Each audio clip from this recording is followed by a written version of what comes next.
guys, what's up? Today we're going to be doing my January wrap-up. So in January I read a lot of books.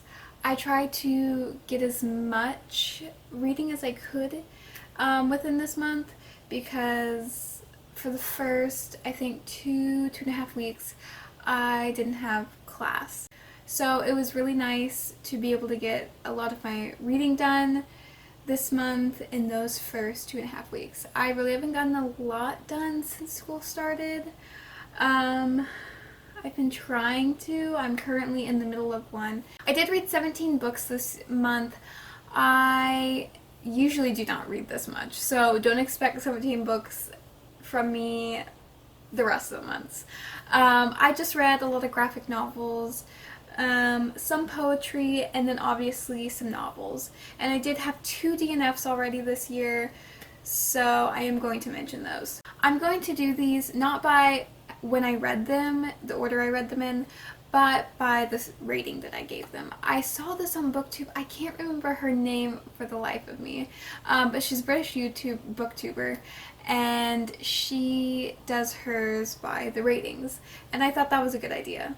So I'll leave the link to her channel below because I really like her. This month I didn't have any 1 stars. I didn't have any no stars, if you don't count DNFs, obviously. But I did have quite a few 2 stars. Most of the books I read are in the 3-star range, but I did have a couple 2 stars. The first book that was a 2-star for me was Sex Criminals Volume 1 by Matt Fraction. I really didn't enjoy this one just because it was weird. I don't know what I was expecting from a graphic novel called Sex Criminal, but it wasn't that. There was glowing dicks, there was weird robbery situation going on. I will not be continuing the series. The second book that I gave 2 stars was The Trouble with Half a Moon by Danette Vigilante. It was overwhelming in the sense that it was trying to get all of these different topics into a like 100, 200 page book. And I was like, this is not working. I'm sorry. It tried to weave in all of these different things that are important to talk about, but there just wasn't enough time in the book to fully figure them out, I guess. There's a big plot point of abuse that really wasn't fully created, I guess, fully curated. It just was very underwhelming. The third book that got a 2 stars from me was Poison Apples by Christine Hepperman. This one was terrible. Oh, I hate saying that. Just because, so this was a poetry collection. The writing was so bad. It was a book trying to talk about the reality of being a teenage girl within intertwinement of fairy tales. It felt very flat. It was not great writing, not great poetry. I just don't get it. There were a few. The reason I got 2 stars, it would have gotten 1 star, but it got 2 stars because there was a couple in there that were really, really good, and you think, why didn't they just write like this the whole time? The fourth book that got a 2 stars from me was Snow White by Matt Fallon. This graphic novel throws Snow White into the 1920s, and I just felt like this had nothing in it. Yes, it's a retelling, but it kind of just felt, I guess, flat. There was nothing that really happened. It was the story, but in the 1920s. There was nothing glamorous about it. Now on to my 3 stars. This is the rating that had the most books within it. So my first 3-star was Stargirl by Jerry Spinelli. I listened to this on audiobook, and maybe that was the wrong choice. I don't know. It was fine. I liked the beginning more than basically the rest of the story. I literally only read it / listened to it because the movie's coming out and Grace Vanderwaal's in it and we stan her. So that's literally the only reason that I listened to it and picked it up. And then the next two books are both by Chelsea Clinton, and they're children's books, but I really wanted to read them just because I wanted to see if they were good. And if I really thought they were good children's books, and see if it really truly showed girls that they can be anything. And it is She Persisted and She Persisted Around the World. And they were fine. I think that they're not really children's books. I feel like they're more towards 7-8-year-olds whenever they've read quite a bit. But it is marketed towards like children, like 5 or 6. The next book was Amid Thirsty Vines by Alpha. I thought this was a decent book. It's a poetry collection, and I thought it was fine. Nothing fantastic. I didn't close the book feeling overwhelmed with emotion or feeling much of anything. So, but I did enjoy it while I read it. The next 3-star for me was Pumpkinheads by Rainbow Rowell. I kind of liked it. It was fine. I was expecting a lot more. The storyline was just kind of blah. It was predictable.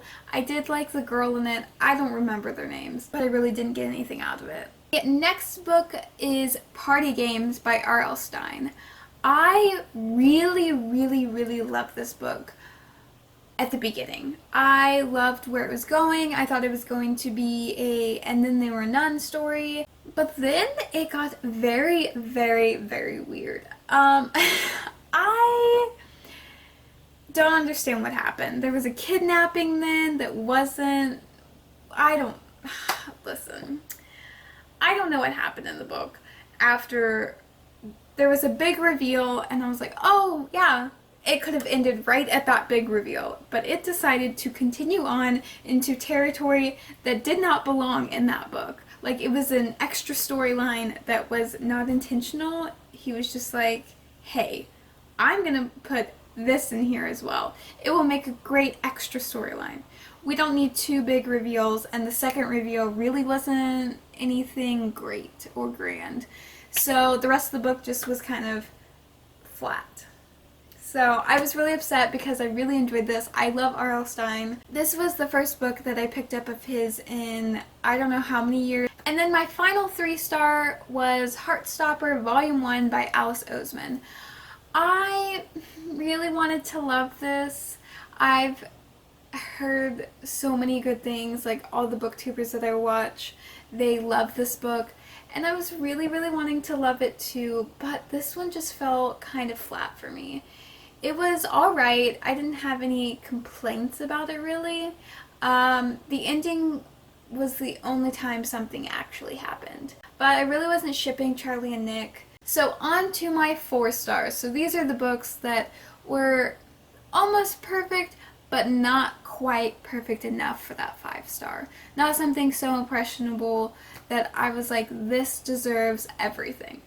My first one was Long Way Down by Jason Reynolds. This is a book written in verse, and this had been on my TBR for so damn long. I never owned it, I could never find it, but I did pick it up from my library, and it's a fast read because it is in verse, but it is so amazing. This one tackles certain topics, not too many that there's not time enough to fully capture that topic, but it was perfect.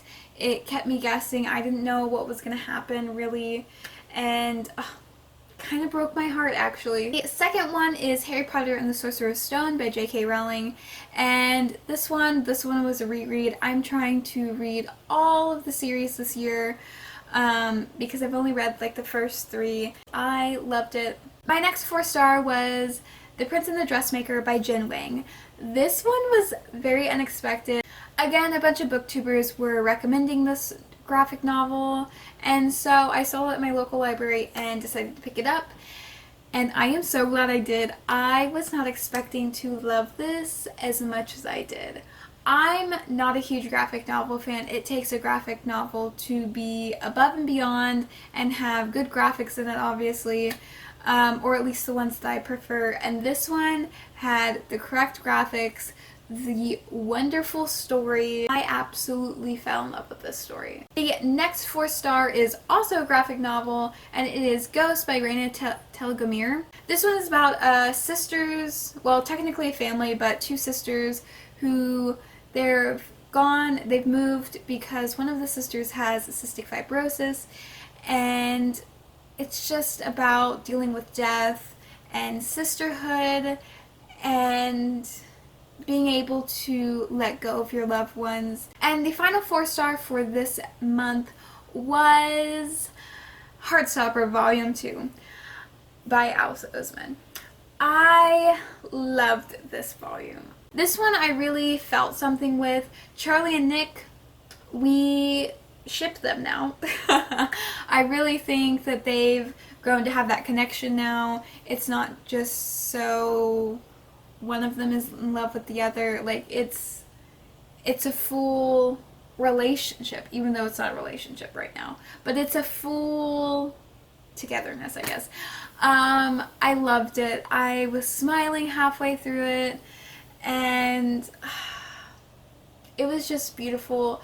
The ending, I did tear up. And then on to my 5-star rating. There was only one. It was the first book of the month, of the year, Murder on the Orient Express by Agatha Christie. I really thought that this was going to be a little overhyped. I love Agatha Christie, but I did think that it was going to be overhyped. But no, the ending shook me. So good. Agatha Christie, fantastic. There's not much to say about it because everyone's read it. It's Agatha Christie. I'm also going to mention my 2 DNFs this month, and the first one was Wilder Girls by Rory Power. I read about 30-40 pages of this book, and it is not what I expected, and that's why I DNF'd it.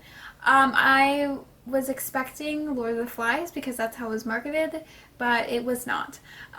It was more of disease and not so much isolation. The second book that I DNF'd was Truly Devious by Maureen Johnson. I really wanted to love this. I love mysteries, but this just was not the type of mystery that I was looking for, I guess. I read about almost 150 pages of this, and then I decided that it was just kind of a meh read for me so far, and I wasn't really caring about the mystery that much, so I decided to DNF it. So those are all the books that I read and DNF'd within January, and I'm so happy that I got off the year with so many books. I know they're mostly graphic novels. Thank you so much for watching. I hope you enjoyed. Comment down below if you've read any of these books or what your favorite book that you read this month was. And I hope to see you in the next one.